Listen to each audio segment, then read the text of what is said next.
Assalamualaikum warahmatullahi wabarakatuh. Selamat siang, salam sejahtera untuk kita semua, sahabat kisah dimanapun berada. Berjumpa lagi bersama podcast RSUD Kisah yang informatif, edukatif, dan inspiratif. Sahabat kisah, pada siang hari ini kita akan membahas tentang salah satu tata laksana yang bisa dilakukan oleh seorang perawat di rumah sakit, ya tentunya di RSUD Kisah, terhadap pasien-pasien yang mengalami stroke.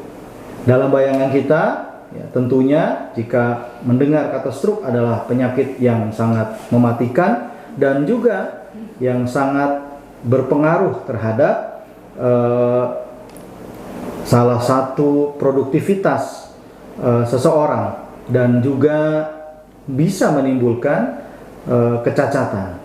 Maka dari itu siang hari ini akan kita kupas tuntas mengenai salah satu intervensi yang bisa dilakukan, yaitu Emir-Foma. Apa itu Emir-Foma?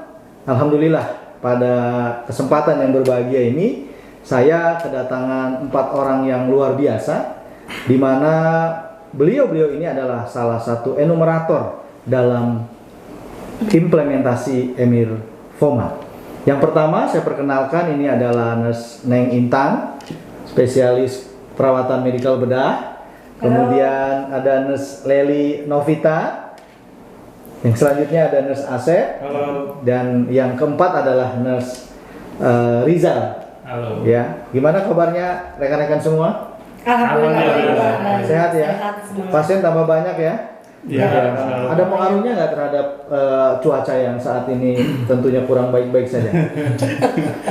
Tidak selalu, Pak. Tidak selalu ya. Dan sahabat kisah dimanapun berada, bahwa yang hadir bersama saya di sini adalah 3 orang dari satu ruangan perawatan penyakit stroke ya. Yang hadir juga Ibu Kepala Ruangan, ini Nurse Leli, dan stafnya ini ada Nurse Asep dan Nurse Rizal. Satu lagi Clinical Care Manager, ya ini ada Nurse Neng Intan. Ya, baik sahabat kisah dimanapun berada, ya kita akan membahas tentunya tentang Emir-Foma. Ya, Emir-Foma tentunya juga salah satu inovasi yang bisa dilakukan untuk pasien-pasien yang mengalami stroke. Tentunya ini diimplementasikan di ruangan gitu ya rekan-rekan ya. Ya. Kemudian yang selanjutnya mungkin ini sebagai pengantar dari Nurse Intan dulu, bisa diceritakan dulu nggak tentang Emir-Foma itu seperti apa, Nurse Intan, dari mulai kenapa ada ide ataupun inisiasi tentang Emir-Foma? Silakan mungkin Nurse Intan. Baik, terima kasih Pak Ade. Perkenalkan, saya Nurse Intan, Clinical Care Manager dari ruang penyakit dalam. Ya. Kebetulan di dalam ruangan itu ada ruangan khusus stroke. Ya. Jadi penyakit stroke ini di dunia secara global ya, dan juga di Indonesia termasuk salah satu penyakit yang menyebabkan kematian cukup tinggi dan juga tingkat kecacatan yang cukup tinggi juga. Menurut WHO bahkan ada 6 juta penderita di dunia ini mengalami kecacatan pasca stroke ya, bahkan kematian. Beberapa faktor memang yang dipengaruhi oleh stroke adalah salah satunya adanya gangguan tentunya pada fungsi fisik ya, fungsi sosial, fungsi psikologis juga, dan juga fungsi kognitif. Nah, salah satu indikator yang cukup tinggi yang kita lihat di ruangan adalah terganggunya fungsi fisik ya Pak. Terganggunya fungsi fisik itu tentunya sangat fatal ya bagi terutama untuk orang-orang yang selama ini produktif gitu ya, membantu kehidupan rumah tangganya, kemudian juga mungkin di lingkungan sekitarnya ya, sehingga kalau kena stroke itu mohon maaf mungkin ya secara tidak langsung semuanya akan runtuh gitu ya. Ya, mungkin itu dari Nurse Intan ya terkait dengan latar belakang kenapa dibuat ya atau dicetuskan inovasi tentang Emir-Foma. Sedikit lagi kan? Ya, mungkin ada lagi, silakan Nurse Intan. Iya, salah satu indikator dari gangguan fungsi fisik adalah bagaimana caranya kita memonitor pada pasien stroke ini terkait dengan status motoriknya. Makanya dalam implementasi Emir Format ini yang dijadikan indikator adalah parameter motorik. Parameter motorik itu artinya pergerakan ya, gerakan tubuh pasien gitu ya, bukan tubuh individu yang mengalami stroke ya. Kemudian tentunya selain latar belakangnya ada tujuannya ini ya. Kenapa Emir Forma ini dibuat ataupun dilakukan untuk pasien-pasien stroke? Mungkin Nas Leli bisa menjelaskan tujuan dari Emir Forma ini seperti apa, Nas Leli? Ya baik, Pak Ded. Perkenalkan saya dengan Leli Novita.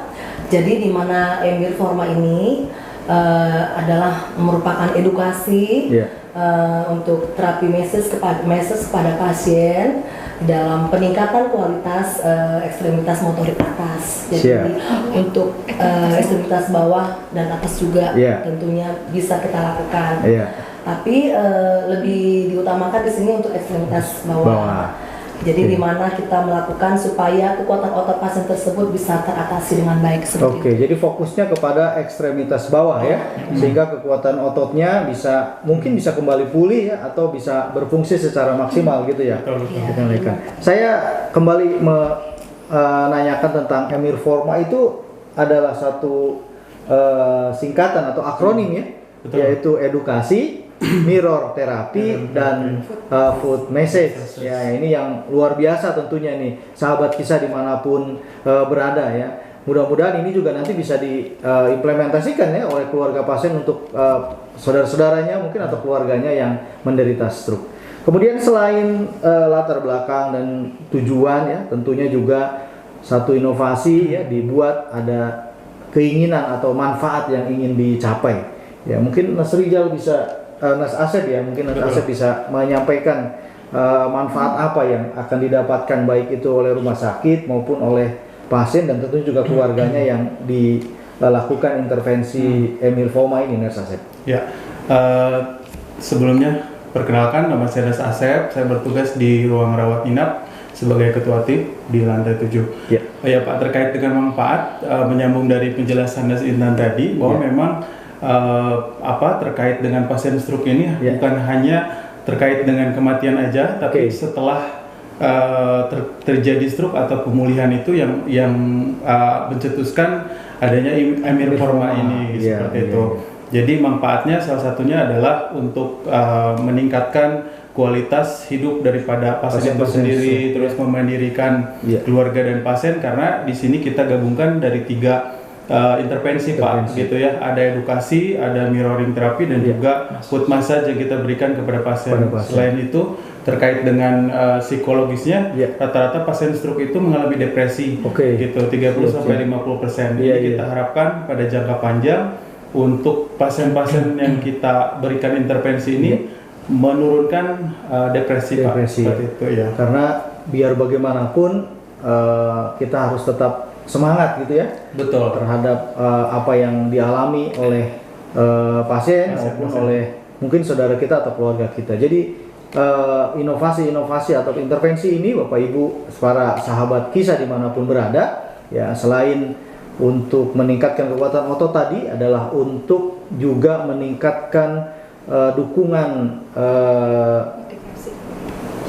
emosional dan juga dukungan baik tidak hanya secara fisik ya, yang tentunya tadi mencegah supaya tidak sampai terjadi depresi kepada pasien-pasien yang mengalami stroke.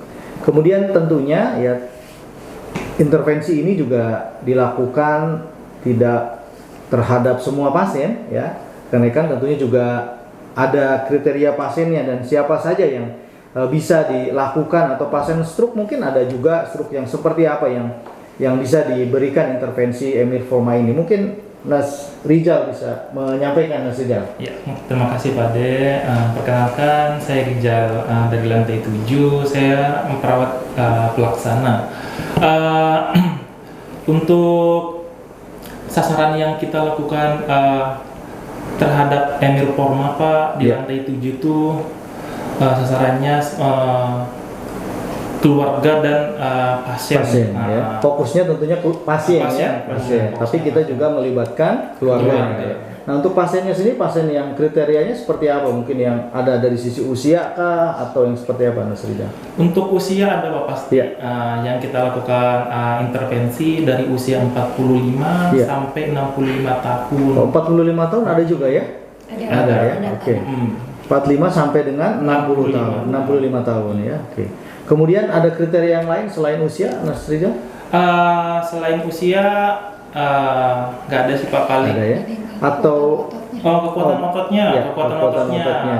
kurang dari minimal 1. minimal 1 ya. 1 Oke. sampai 5. Kemudian kalau penyakit penyerta misalnya, ada penyakit penyerta atau tidak ada penyakit penyerta misalnya, atau hanya pure orang dengan stroke saja misalnya? Untuk Emirforma kita fokusnya ke stroke-nya. Ke stroke-nya saja ya. Jadi kalau pasien itu terkena stroke tadi karena fokusnya adalah di Ekstremitas. meningkatkan kekuatan otot ya. Jadi pasien-pasien yang stroke dengan kriteria tadi itu bisa dilakukan intervensi Emirforma ke luar biasa. Jadi sahabat kisah, tentunya Emirforma ini dibuat ya dengan ide, dengan inovasi yang luar biasa. Tentunya tadi ada tujuan manfaat yang tentunya juga dirasakan oleh pasien yang paling utama, keluarga dan juga oleh rumah sakit, termasuk oleh para perawat yang hadir pada kesempatan kali ini. Luar biasa ya. Kita tadi membahas tentang Emirforma, itu adalah akronim ya dari edukasi ya, kemudian mirror therapy dan food message. Ya, kemudian apa itu edukasi yang dilakukan, kemudian mirror therapy yang seperti apa, dan food message-nya yang seperti apa? Ya, mungkin bisa dijelaskan Nurse Intan. Ya, tadi mungkin dari edukasi yang seperti apa, kemudian mirror therapy ini saya juga masih penasaran nih seperti apa mirror terapinya. Mungkin bisa dijelaskan nih, Nurse Intan. Silakan Nurse Intan. Baik, terima kasih Pak. Ya. Sebenarnya untuk intervensi mirror terapi ini dilakukan 3 hari Pak. Oh, 3 hari, setelah ya. mendapatkan persetujuan. Jadi 3 hari itu hari pertama, hari kedua dilakukan mirror terapi nih, Bapak. Iya, betul. Iya, iya. Betul. Jadi Ya. mirror terapi ini nanti digunakan kurang lebih untuk mirrornya ya Pak, Ya. itu kurang lebih 25 cm kali setengah meter ya. Oke, itu jadi kaca betul ya? Betul, Kaca, betul. ya, ya, Murni siap, kaca. siap, siap. Apapun kaca boleh dipakai sebenarnya Oke, ya Pak. iya. Jadi kita Luar biasa, menempatkan ya. kaca itu di tengah-tengah kedua kaki pasien, Oke. di mana kaki yang satu, kaki yang sehat, Baik. itu yang ngadep ke kaca Pak. Oke. Iya. Gitu. Jadi Kaki- jadi si cermin itu memang diletakkan Di untuk antara di kaki. antara kaki. Di antara Oke. kaki. Nah, Berarti kaki- pasiennya bisa melihat gitu ya? Betul, Iya, diwajibkan harus Iya. melihat. diwajibkan untuk melihat si Iya. kaki yang sehat ya Pak Oke. bergerak. Oke. Jadi kaca menghadap ke kaki yang sehat. Kaca menghadap ke Ke kaki yang sehat. Nah, nanti itu fungsinya adalah untuk memotivasi ya Pak Iya. ya, supaya secara memberikan ilusi visual kepada Oke, pasien. ilusi visual Jadi kepada ketika pasien. kita pandu pasiennya untuk bergerak kaki yang Iya. sehat itu, Oke. nanti dia akan melihat kakinya bergerak, di Iya. kaca juga ada pantulan kaki yang sehat, Iya. sehingga si kaki yang sebelah kiri dia akan Iya. kepacu untuk gerak juga. Oke. Gitu. Jadi Seperti itu, Pak. itu ya, kenapa pakai mirror itu supaya ada stimulasi Betul, untuk kaki yang betul. tadi kekuatan ototnya mungkin terbatas, melihat yang satunya lebih aktif, maka akan lihat oh kita akan terangsang untuk juga Jadi mengikuti semangat. gerakan tadi, ikut semangat ya. Benar, Pak. Oke. Jadi selama 3 hari itu Nurse Lely melakukan apa yang tadi Iya. diceritakan sama Nurse Intan? Betul Pak. Oke, Kita luar lakukan. biasa. Ada pengalaman mungkin yang bisa diceritakan terkait dengan mirror therapy ini, Nurse Lely, yang dilakukan terhadap pasien mungkin selama 3 hari itu, apakah hari pertama lancar, hari kedua pasiennya bagaimana, hari ketiga bagaimana, bisa diceritakan, Nurse Lely? Iya, jadi Pak, dengan sistem yang sehat menghadap cermin Iya. mirror tadi itu Iya. membuat jadi ikut semangat yang kaki sebelah kiri, Kiri, yang- seandainya contoh kaki Iya. kanan yang sehat, Iya. kaki kiri yang lemah. Iya. Tapi sampai kita melakukan intervensi selama 3 Iya. hari itu pasien juga semangat. Semangat ya? Ya, menggerakkan kaki. Selama melakukan intervensi ke beberapa pasien, ada nggak pasien yang mengeluh capek, tidak kemudian ada tidak ada ya? justru semangat. Justru semangat ya, karena mungkin pengen juga melihat kita memang sambil kita melakukan intervensi kita berbicara, Bapak coba perhatikan kaki Iya. yang sebelah kanan Iya. supaya yang kiri juga ikut Oke. bergerak. ikut bergerak ya. Kalau Nurse Asep apa pengalamannya Nurse Asep ketika mengintervensikan mirror terapi tentunya. Iya, sangat luar biasa sekali sih Pak terkait dengan mirroring terapi ini karena memang pengalaman pertama untuk intervensi ke pasien gitu. Karena selama 3 hari dari beberapa pasien terlihat sangat progres sekali Pak gitu. Ternyata kaki yang tadinya mengalami kelemahan dari kekuatan ototnya 2 itu bisa meningkat ke 3 sampai ke 4. Walaupun tentunya secara bertahap ya. Gitu. Oke, luar biasa. Nas Rizal, apa pengalamannya Nas Rizal ketika mengimplementasikan mirror terapi Nas Rizal? Sebenarnya sama sih Pak, sama ya? kayak teman-teman juga. Pasiennya interaktif, apa yang kita instruksikan pasiennya mau dan semangat sih pasti. Iya, karena keberhasilan terapi tentunya tidak hanya berasal dari jenis terapi atau siapa yang memberikan tapi bagaimana semangat pasien dan juga keluarganya ya. Luar biasa. Sahabat Kisah, kita baru membahas tentang mirror terapi saja. Nah, kemudian untuk yang ketiga, sahabat Kisah, ini tentunya tentang foot massage yang ini juga sangat menarik ya, karena memberikan pijatan kepada daerah kaki pada pasien-pasien yang mengalami stroke gitu ya. Mungkin dari Nas Rizal dulu, Nas Rizal. Nah, yang dimassage bagian mana, kemudian apakah menggunakan alat-alat atau bahan-bahan yang lain, mungkin bisa diceritakan Mas Rizal. Untuk alat-alat yang kita gunakan Pak untuk massage sebenarnya ada aroma terapi Pak. Oke, aroma. Kalau minyaknya ada nggak minyak yang digunakan? Minyak lavender atau lavender Pak. Minyaknya apa aja bisa digunakan? Boleh. Bisa ya. Oke. Iya. Berapa lama melakukan massage? Untuk massage-nya sekitar 15 menit Pak. Oh, 15 menit. 15 menit kita lakukan massage-nya kepada pasien. Oke, luar biasa ya. Jadi nurse itu sangat luar biasa ya. Di samping memenuhi kebutuhan dasar manusia, yang ini juga luar biasa untuk pasien-pasien stroke yang memberikan foot massage yang sangat bermanfaat juga untuk meningkatkan salah satu kekuatan otot ya. Luar biasa. Mas Asep, mungkin bisa diceritakan lagi apa yang dialami oleh Nurse Asep selama mengintervensikan ya, apa namanya tadi foot massage ini Nurse Asep? Terkait dengan foot massage sendiri sih lebih ke kepuasan batin Pak. Oh, kepuasan batin. Ada juga ya kepuasan batin.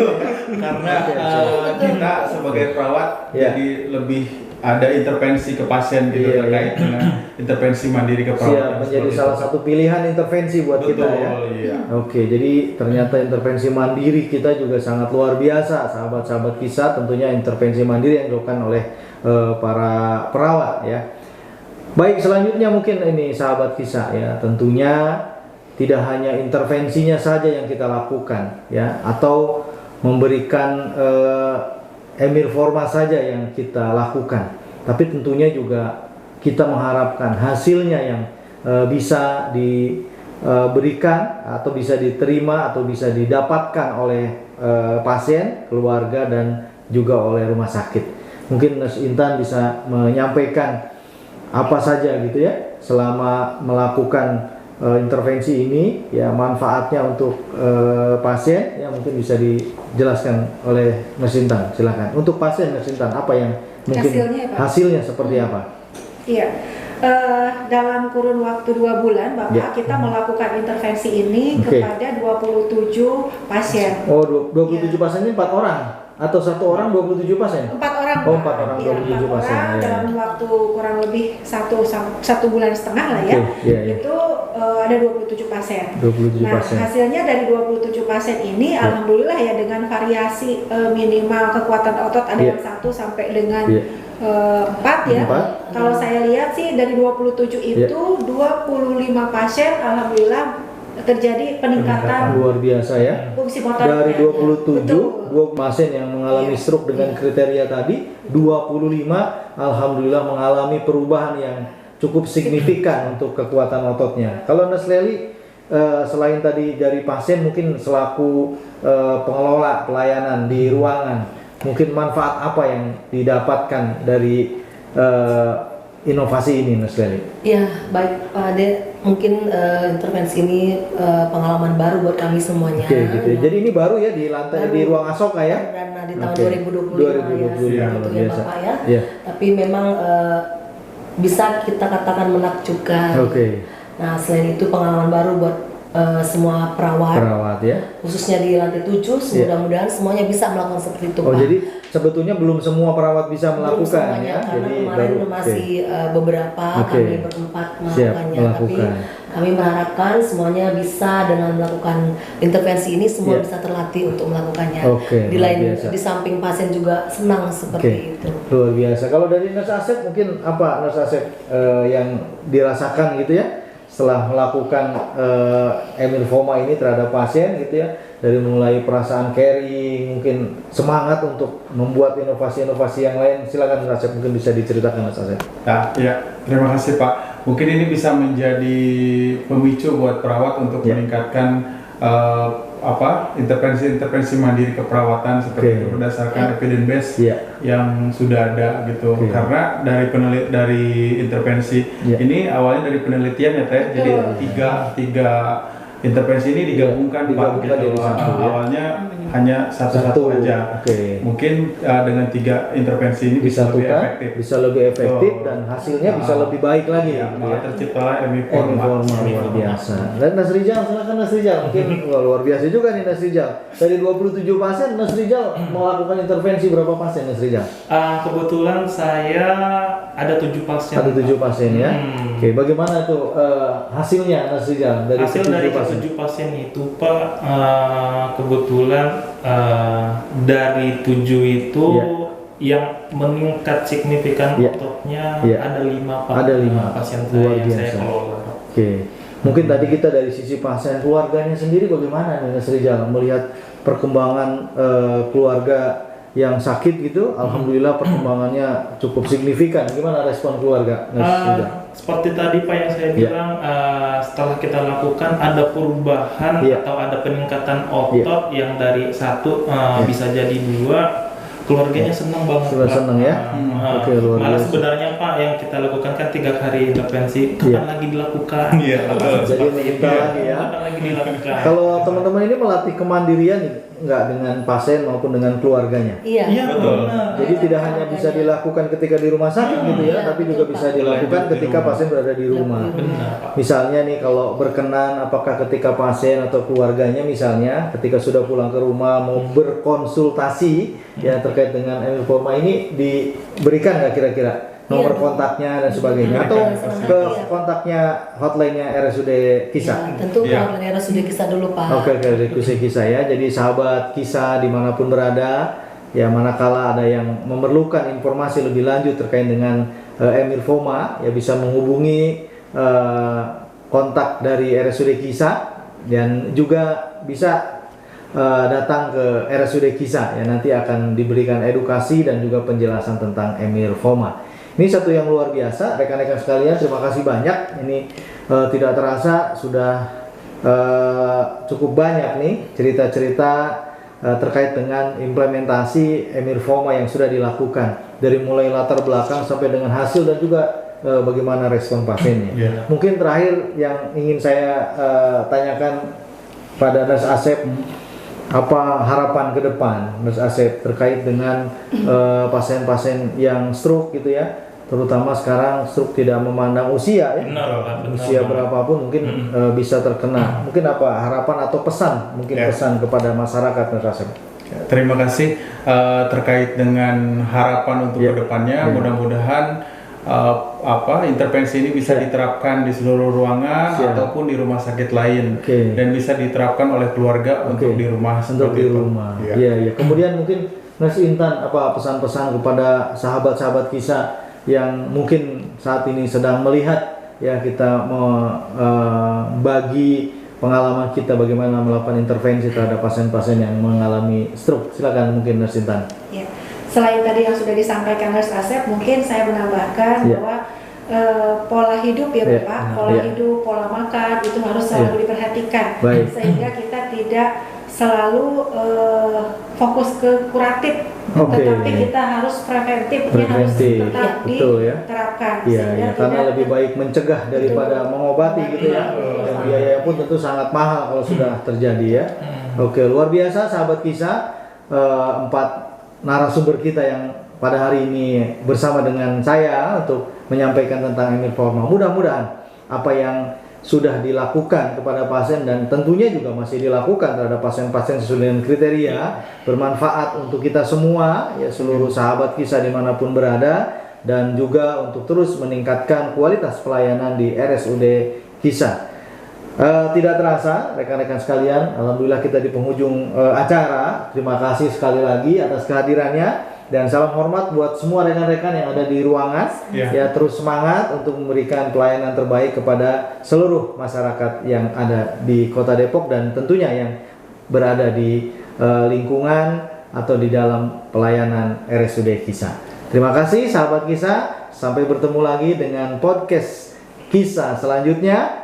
Kami pamit dan diakhiri wabillahi taufiq wal hidayah. Wassalamualaikum warahmatullahi wabarakatuh. Terima kasih.